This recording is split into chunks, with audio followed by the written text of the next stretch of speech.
अस्सलाम वालेकुम dear students, welcome back to learn daily physics. आज हम tension and acceleration in a string पढ़ने जा रहे हैं। हमने कैलकुलेट करनी है टेंशन और एक्सेलरेशन। इस टॉपिक के अंदर हम टेंशन और एक्सेलरेशन को कैलकुलेट करेंगे, लेकिन इसके कैलकुलेट करने से पहले हम समझेंगे कि टेंशन क्या होती है हमारे पास। What is tension? तो according to Newton's third law of motion, Newton के तीसरे कानून के मुताबिक टेंशन एक रिएक्टिंग फोर्स है। टेंशन किसके रिएक्टिंग फोर्स है? अब ये हमारे पास एक मास है, let's say this is a mass m। अब ये जो मास m है, इसके ऊपर एक फोर्स एक्ट करती है, इस पे एक ग्रेविटेशनल फोर्स एक्ट करती है, जिसको हम कहते हैं वेट। ये वेट है एक्शन फोर्स। ये वेट क्या है? एक्शन। न्यूटन का तीसरा कानून ये कहता है, न्यूटन का तीसरा लॉ कहता है, to every action there is always an equal but opposite reaction. हर एक्शन का एक इक्वल लेकिन ऑपोजिट रिएक्शन होता है। तो ये एक्शन है तो इसका कोई ना कोई रिएक्शन भी होगा। इसका जो रिएक्शन है वो इसकी ऑपोजिट डायरेक्शन में होगा। तो जो ऑपोजिट डायरेक्शन में रिएक्शन है, जो इसके बराबर होता है, उसको हम कहते हैं टेंशन। उसको हम क्या कहते हैं? Tension. So according to Newton's third law of motion, according to Newton's third law of motion, weight acting downward on the body is action force। जो वेट उस पे एक्ट कर रहा है वो एक्शन फोर्स है। इस एक्शन फोर्स के नतीजे में इस पे एक इक्वल लेकिन opposite in direction force act करती है, और इस फोर्स को टेंशन कहा जाता है। Tension is a state of being stretched tight. Tension को आम फहम जुबान के अंदर हम कहते हैं कि टेंशन जो है वो खिंचाव को कहा जाता है, तनाव को। किसी रस्सी में कितना तनाव है उसको टेंशन कहा जाता है। कि अगर कोई रस्सी ज़्यादा खिंची हुई है, उसमें अगर वो स्ट्रेच ज़्यादा है तो उसका मतलब वो उसमें टेंशन ज़्यादा है। अगर कोई रस्सी कम खिंची हुई है, उसके साथ कम फोर्स है अप्लाई की गई है उस पर, तो वो कम खिंची हुई है, उसमें टेंशन कम है। तो आइए देखते हैं vertical motion of two bodies attached to the end of a string that passes over a frictionless pulley। कि हमारे पास एक सिस्टम है, उस सिस्टम के अंदर हमारे पास एक पुली है, और पुली के साथ दो मैसेज को अटैच्ड, एक डोरी है, एक स्ट्रिंग है हमारे पास, ठीक है, एक रस्सी है। उस रस्सी के साथ हमने दो मैसेज m1 और m2 को अटैच्ड कर दिया है, जैसे आप अपनी स्क्रीन पे देख सकते हैं। कहते हैं कि consider two bodies A and B. ये बॉडी हमारे पास जो m1 है ये a है, और ये जो बॉडी m2 है ये b है। a का मास जो है वो m1 है और b का मास m2 है रिस्पेक्टिवली। और वो कहता है कि ये जो m1 है it is slightly greater than m2। The mass of m1 is slightly greater than m2। Inextensible होने की वजह से इसमें कोई भी खिंचाव नहीं है। स्टोरी में कोई खिंचाव नहीं है, तो जो टेंशन इस पे अप्लाई करती है वही टेंशन इस पे अप्लाई होती है। जितनी टेंशन यहाँ होगी उतनी ही टेंशन इस एंड के ऊपर होगी, क्योंकि स्ट्रिंग एक है, एक्सटेंड नहीं हो सकती, वो रबड़ की तरह खींची नहीं जा सकती, उसकी लेंथ चेंज नहीं होती। तो जितना खिंचाव यहाँ पे खिंचाव होगा उतना ही खिंचाव इसका यहाँ पे होगा। तो इस पे जो वेट एक्ट कर रहा है वो है W1 is equal to m1g and W2 is equal to m2g। ठीक है, वो कहता है कि इसकी टेंशन क्या है? T है। तो हमने अब फाइंड क्या करना है? Now what we have to find, now we have to find tension and acceleration in a, now we have to find tension and acceleration in a string। ठीक है, कि जो हमारा टॉपिक था, हमारे टॉपिक का नाम था, वही हमने टेंशन और एक्सेलरेशन को फाइंड आउट करना है। तो आइए चलते हैं, फाइंड आउट करते हैं टेंशन और एक्सेलरेशन स्ट्रिंग के अंदर। टेंशन और एक्सेलरेशन को फाइंड आउट करने से पहले मैथमेटिकली हमें समझना पड़ेगा कि नेट फोर्स क्या होती है। हमारे पास नेट फोर्स क्या होती है, कि व्हाट इज नेट फोर्स। मैंने पहले भी एग्जांपल दी थी Newton second law of motion के अंदर कि एक रसाकशी का मैच है दो टीम्स के दरमियान, टीम ए और टीम बी के दरमियान, टीम ए और टीम बी के दरमियान। टीम ए खींचती है लेट्स से 5 न्यूटन के साथ और टीम बी खींचती है अपनी तरफ 3 न्यूटन के साथ। अब अगर आपसे पूछा जाए कि कौन सी वाली टीम है जो इसमें जीतेगी, ठीक है, किस टीम, कौन सी टीम है जो दूसरी टीम को अपनी तरफ खींच लेगी, तो आपका जवाब होगा टीम ए। और किस फोर्स के साथ खींचेगी, तो आप कहेंगे 2 न्यूटन फोर्स के साथ, ठीक है, 2 न्यूटन फोर्स के साथ, क्योंकि 3 न्यूटन फोर्स की तो वो ये थी, उसको कैंसल आउट कर दिया। 3 न्यूटन फोर्स तो उसकी खर्च हो गई इसको कैंसल आउट करने में, और बाकी जो 2 बची न्यूटन उसके साथ उसने अपनी तरफ इनको खींच लिया। तो एफ नेट हमने कैसे फाइंड आउट किया, एफ नेट हमने फाइंड किया, नेट फोर्स जो थी वो हमने फाइंड की 5 न्यूटन माइनस 3 न्यूटन, जो बड़ी फोर्स थी उसमें से छोटी वाली को हमने माइनस कर दिया, तो हमारे पास आ गया 2 न्यूटन, जो कि हमारे पास नेट फोर्स थी, जो हमारे पास बाकी फोर्स बच गई थी।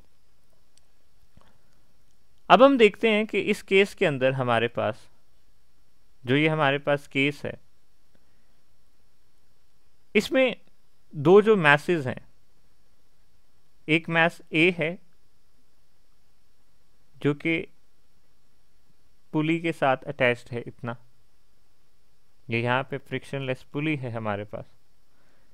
इस पे फोर्सेस 2 लग रही हैं, एक नीचे को फोर्स लग रही है W1 और ऊपर को फोर्स है T। वो कहता है ये वजनी होने की वजह से, ये मैस वजनी होने की वजह से क्या करता है, नीचे को जाता है, नीचे को एक्सेलरेट करता है। इसकी एक्सेलरेशन क्या है, नीचे को है, और ये मैस हल्का होने की वजह से ऊपर को एक्सेलरेट करता है, ऊपर को एक्सेलरेट करता है। अब जब एक मैस, एक समझें रसाकशी का मैच था और ये बॉडी नीचे को जा रही है W1 की तरफ और ऊपर लग रही है T, तो कौन सी वाली ज्यादा है और कौन सी वाली जीत रही है, तो आपका जवाब होगा जब ये मैस नीचे को जा रहा है तो इसका मतलब W1, टीम A की तरह W1 जीत रही है, तो W1 बड़ी होगी, W1 बड़ी होगी। तो हम लिखेंगे the force, the net force, not the force, the net force acting on body A is equals to F1, इसको हम कह देंगे, इसको हम नाम दे देंगे F1 का, और ये बराबर होगी बड़ी वैल्यू, बड़ी वैल्यू कौन सी थी, W1 थी, W1 माइनस T के, छोटी वैल्यू क्या थी, T। Now according to second law of motion, according to Newton's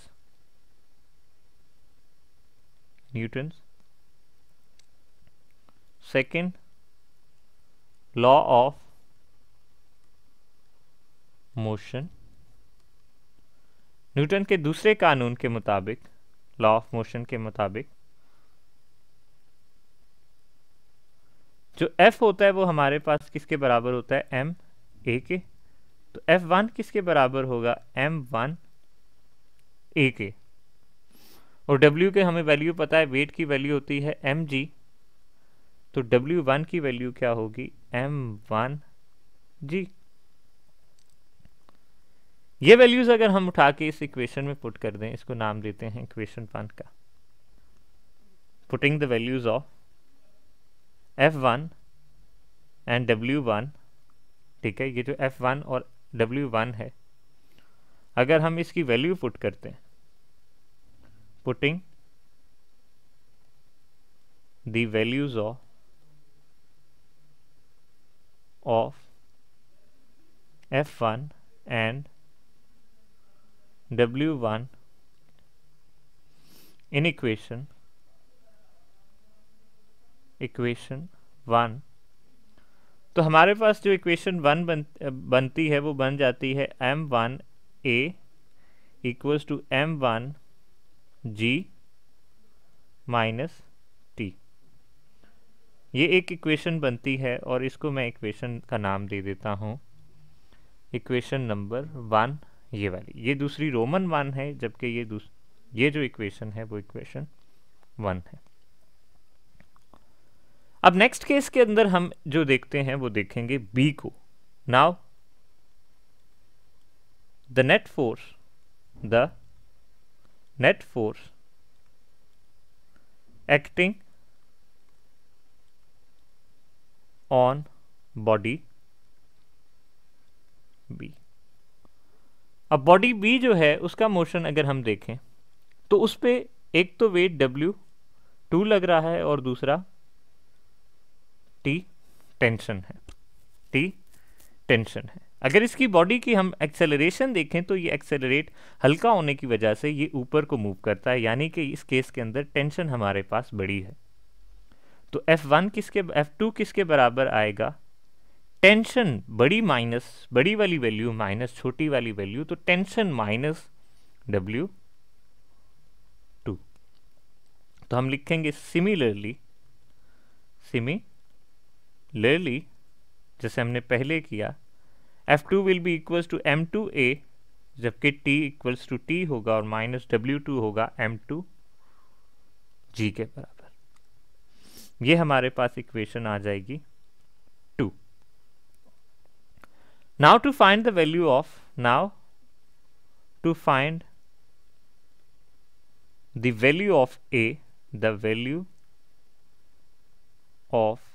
A की वैल्यू को फाइंड आउट करने के लिए we have to add the equation 1 and 2. We have to add the equation 1 and 2। Equation 1 और 2 को हमें ऐड करना पड़ेगा। तो राइट साइड जो है लेफ्ट साइड के साथ ऐड होती है और राइट साइड के साथ ऐड होती है। तो इक्वेशन 1 जो हमारे पास थी वो थी M1A plus M2A equals to M1G minus T plus M1T minus, यहाँ पे आएगा ये वाली वैल्यू, ये वाली जो है T माइनस M2G। अगर इसमें से कॉमन हम देखें तो कॉमन क्या टर्म आती है? A हमारे पास कॉमन आ जाती है, तो M1 plus M2, A common आ गया तो M1 plus M2 is equals to, यहाँ से अगर हम देखें तो M1G minus T plus T minus M2G।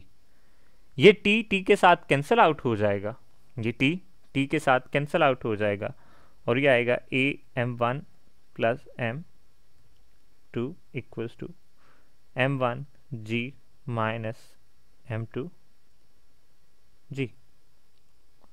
इसमें से G अगर हम कॉमन लेते हैं तो ये आता है हमारे पास M1 plus M2 equals to M1 minus M2G। A की वैल्यू अगर हम यहाँ से फाइंड करते हैं तो A यहाँ पे ये जो A के साथ M1 प्लस M2 मल्टीप्लाई हो रहा है, इस तरफ आके ये क्या हो जाएगा? डिवाइड हो जाएगा। तो ये होगा M1 plus M2 into G।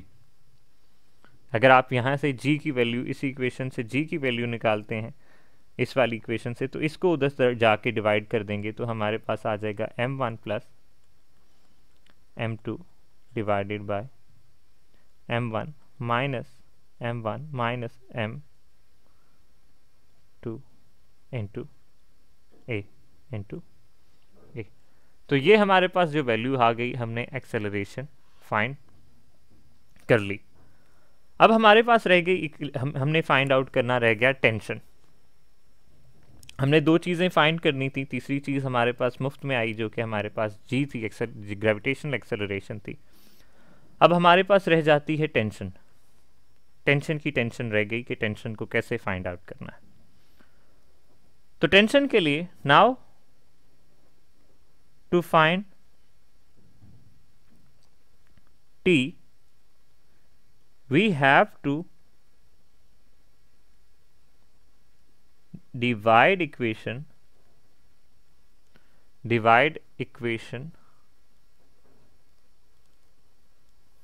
1 and 2। Equation 1 और 2 को हमें डिवाइड करना पड़ेगा। इक्वेशन 1 है m1a divided by m2a, it will be equals to m1g minus t divided by t minus m2g। यहाँ पे a जो है वो दोनों तरफ कैंसल आउट हो जाएगा, बाकी जो टर्म बचेगी वो रहेगी m1 over m2 equals to m1g minus t divided by t minus m2g।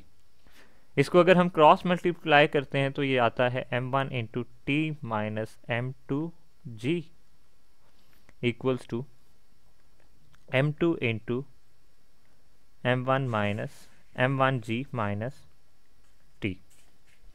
ये आ जाएगा m1 t minus m1 m2g। ये टर्म पहले इसके साथ मल्टीप्लाई होगी, फिर इसके साथ मल्टीप्लाई होगी। ये टर्म पहले इसके साथ मल्टीप्लाई होगी, फिर इसके साथ मल्टीप्लाई होगी। तो ये आएगा m2 m1 आएगा, लेकिन हम इसको m1 m2 भी लिख सकते हैं। तो हम इसको लिख लेंगे m1 m2g minus m2t। t वाली टर्म्स एक तरफ कर लेते हैं, t वाली टर्म्स को एक तरफ करते हैं तो m1t प्लस m2t आ जाता है, जबकि इस तरफ आता है m1 m2g plus m1 m2g। ये हो जाता है ऐड होके 2m1 m2g, जबकि ये हमारे पास इसमें से अगर हम t को कॉमन लें तो हमारे पास आता है m1 प्लस m2।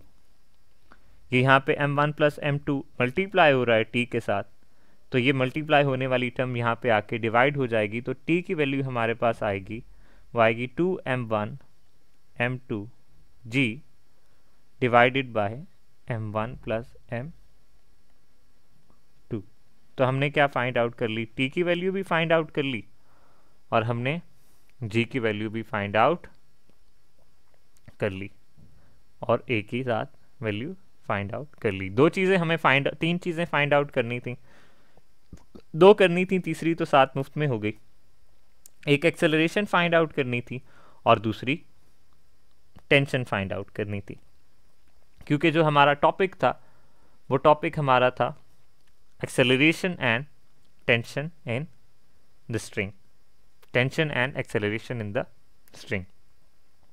तो हमने t की वैल्यू भी फाइंड आउट कर ली और हमने फाइंड आउट कर ली एक्सेलरेशन की वैल्यू। आज का टॉपिक जो था वो थोड़ा सा लेंथी था, थोड़ा सा ट्रिकी भी होगा, लेकिन आप अगर इसको 1 से 2 दफ़ा दोबारा बार बार देख लें तो आई होप आपको हर चीज़ समझ में आ जाएगी। I hope you like my lecture. ये आपने अगर इसको हर एक चीज़ को बार इंटरेस्ट के साथ एवरी स्टेप को देखा है तो आई होप आपको कोई भी चीज़ मुश्किल इसमें नहीं लगी होगी। Thank you very much for your time and अस्सलाम वालेकुम। If you like the video, please subscribe to learn daily physics. You can contact us on our WhatsApp. Have a nice day.